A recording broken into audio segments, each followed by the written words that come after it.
Hello friends, नमस्कार। स्वागत है आप सबका फार्मा मेडिसिन पर। आज हम बात करने वाले हैं कफ सिरप के बारे में, जिसका नाम है एम्ब्रोलाइट डी।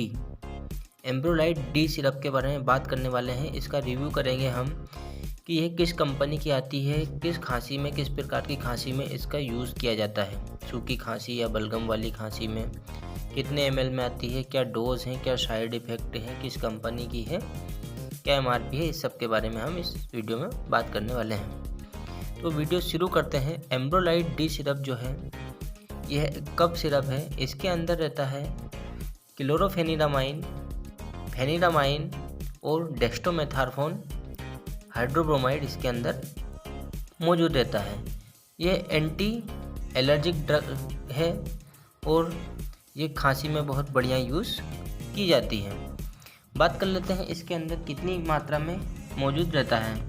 क्लोरोफेनिरामाइन इसके अंदर 2 mg प्रति 5 ml में मौजूद रहता है।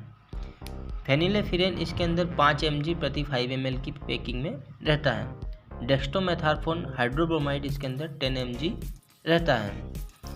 इसकी डोज की बात करते हैं हम। इसकी डोज क्या रहती है, तो आप इसे बड़े व्यक्तियों में 18 साल से ऊपर तक के व्यक्तियों में आप इसे 10 ml सुबह खाना खाने के बाद, यदि ज़्यादा खांसी हो तो आप उसे 3 टाइम भी दे सकते हैं, 10 ml खाना खाने के बाद। और यदि बच्चों में इसे आपको देना है तो 5 साल से 18 साल तक के लोगों में इसे आप 5 ml खाना खिलाने के बाद सुबह और शाम दे सकते हैं, परंतु आपको आपके डॉक्टर की सलाह अनुसार इसे देना है।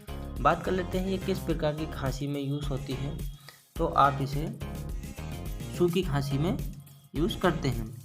ये ड्रग क्या है, यह एंटी हिस्टामिन है जो श्वसन मार्ग में स्थित H1 ग्राही अंगों पर अपना कार्य करती है। यह हिस्टामिन के प्रभाव को समाप्त कर देती है और रोगी के जो गले में आराम हो जाता है और खांसी भी नहीं आती है। ये सब इसका यूज़ किया जाता है। यह syrup tablet India limited company की आती है।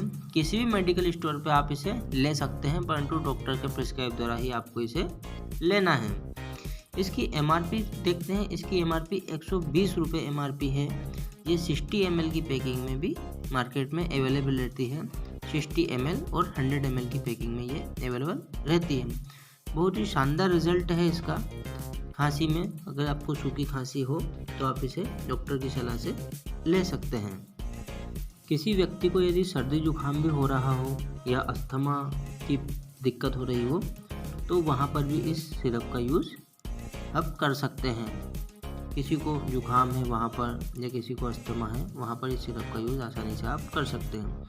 यदि आपको वीडियो नॉलेजफुल लगा हो तो आप वीडियो को लाइक करें और चैनल को सब्सक्राइब करें, ताकि आप तक नेक्स्ट वीडियो के नोटिफिकेशन सबसे पहले पहुँचे और आपको जानकारी मिल सके। धन्यवाद।